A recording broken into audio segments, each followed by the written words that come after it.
थे।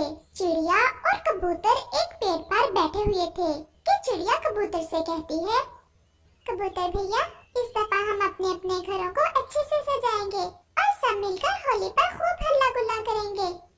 चिड़िया, मैं ऐसा करता हूँ कि सब पक्षियों के घरों को महकते हुए ताजा ताजा फूलों से सजा देता हूँ और तुम तोते को साथ लेकर दूसरे जंगल से रंग ले आओ।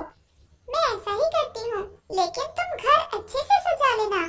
चिड़िया, तुम जाओ, मैं अपना काम अच्छे से कर लूँगा। उसी जंगल में एक गोरी कौवी रहती थी, जो थी तो काली, लेकिन पक्षियों ने उसे गोरी गोरी कहकर भगा दिया था और अब तो वो काली कौवी खुद को सच में ही गोरी समझने लगी थी और खुद को सबसे सुंदर समझने लगी थी। इसलिए दूसरे पक्षियों से उसका रवैया अच्छा न था। कालू कौवा जो उसका पति था, वो तो था ही चोर, इसलिए काम उसके भी बुरे ही थे। वो दोनों पति पत्नी एक नंबर के निकम्मे थे। वो ऐसे बैठे हुए थे कि वहाँ चिड़िया और तोता आ जाते हैं।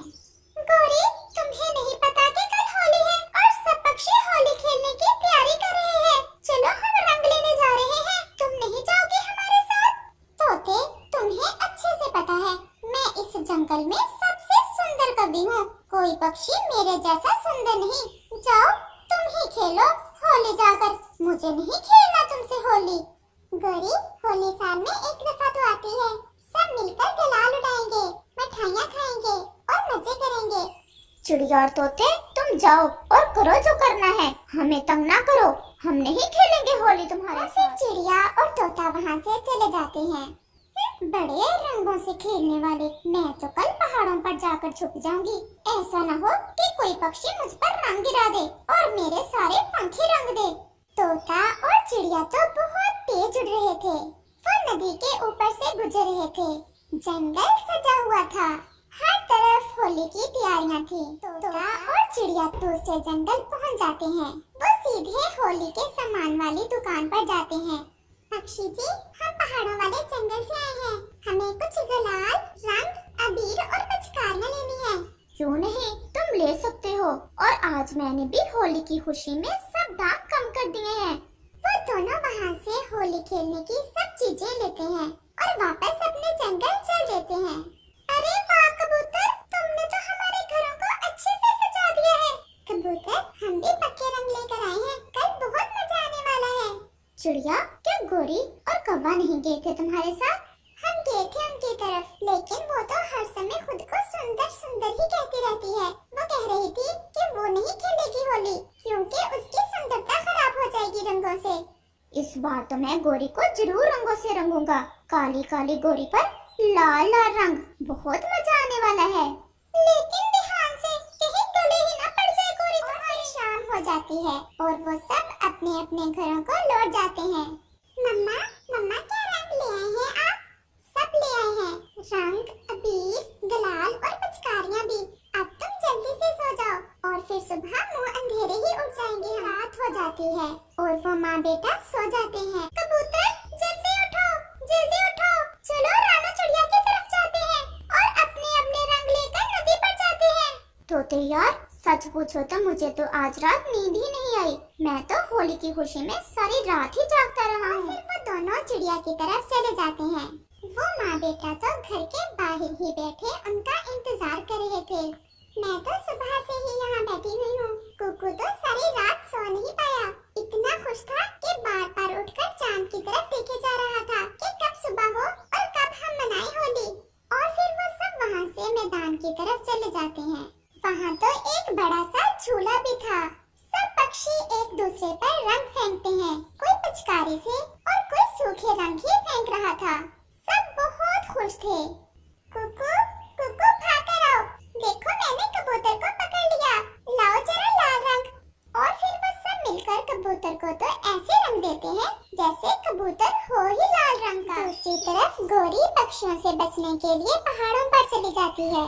कालू, इन पक्षियों का शोर यहाँ तक आ रहा है, तुम चुप करके सो जाओ, अगर पक्षियों को पता चल गया तो आ जाएंगे यहाँ। गोरी, मेरा तो अपना मन कर रहा है जाकर पक्षियों से खेलूं, लेकिन तुम्हारे डर से मैं नहीं गया। शर्म करो कालू, वो ठहरे छोटे कमजोर पक्षी और हम कौवे, हमारा उनके साथ खेलना नहीं बनता। वो ऐसे बैठे हुए थे कि अचानक से पहाड़ से एक पत्थर नीचे गिरता है और वो पत्थर तो सीधा गोरी की तरफ आता है और वो गोरी की पूंछ पर गिर जाता है। कालू उठो, कालू उठो, मैं मर गई, मेरे ऊपर पत्थर गिर गया है। क्या हुआ गोरी? होश करो, तुम मरी नहीं हो, बच गई हो, हौसला करो। बस तुम्हारी पूंछ दब गई है इस बड़े पत्थर के नीचे, मैं अभी इसे हटा लेता हूँ। ये कहाँ फंस गई मैं, जल्दी करो, कहीं ये पत्थर मेरे ऊपर ही ना गिर जाए। गोरी, मैं तो पूरा जोर लगा रहा हूँ, लेकिन ये पत्थर बड़ा है, मुझसे हिलाया भी नहीं जा रहा। कालू, क्या मारना है अपनी पत्नी को, कुछ करो। देखो गोरी, हमें होश से काम लेना होगा, तुम घबराओ ना, पत्थर तुम्हारी पूंछ पर ही है और तुम बच गई हो। मैं अभी जंगल से दूसरे पक्षियों को लाता हूँ और हम सब मिलकर इस पत्थर को हटा देंगे। जल्दी करो, बस जो भी करना है जल्दी करो। और फिर कालू कौवा दूसरे पक्षियों को लेने जंगल चला जाता है। पक्षियों का शोर तो दूर से आ रहा था, इसलिए वो सीधा उन पक्षियों की तरफ जाता है। चिड़िया ठहरो, खेल बंद करके मेरी बात सुनो। क्या हुआ कालू भैया, क्यों इतने घबराए हो? तुम्हारी भाभी गोरी के ऊपर एक बड़ा पत्थर गिर गया है, लेकिन वो बच गई है। पत्थर के नीचे केवल उसकी पूंछ ही दबी है, लेकिन मुझसे तो वो पत्थर हटाया नहीं गया। तुम सब मेरे साथ चलो और हटाओ उस पत्थर को। अब भाई ना गोरी मेरे काबू, चलो चलो सब पक्षियों जल्दी चलो। गोरी बहन की पूंछ पत्थर से निकालते हैं और सब अपने अपने रंग भी ले लो। फिर सब पक्षी कालू कौवे के साथ चल देते हैं। गोरी बहन, बच गई हो ना, कोई चोट तो नहीं आई? मैं तो बच गई हूँ, कहीं पूंछ ना टूट गई हो मेरी। गोरी, हम सब एक दूसरे के साथ ही सुरक्षित हैं, हमें एक दूसरे की जरूरत पड़ती रहती है, लेकिन तुम हो के समझती ही नहीं। गोरी दीदी, अगर मैं चाहूँ तो अभी तुम्हें रंग से नहला सकता हूँ, लेकिन ऐसे मजा नहीं आएगा। अगर हम तुम्हें पत्थर से निकाले तो फिर होली खेलोगी हमसे?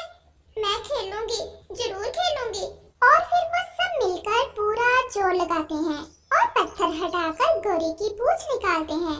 और फिर कबूतर उसी पत्थर पर बैठकर पूरी की पूरी रंग वाली बाल्टी ही गोरी पर फेंक देता है और कहता है, होली है बेहोली है, बुरा न मानो होली है। पक्षियों, मुझे माफ कर दो, अब मुझे समझ आ गई है कि हमें एक दूसरे की कितनी जरूरत है। अब जरा मुझे भी दो रंग, देखूं तो कबूतर कहाँ है? कबूतर आगे और गोरी पीछे। सब पक्षी ये देखकर हंसने लग जाते हैं। प्यारे दोस्तों, अगर आपको ये कहानी अच्छी लगी हो तो हमें कमेंट करके जरूर बताना और इसे अपने दोस्तों के साथ शेयर और चैनल को सब्सक्राइब भी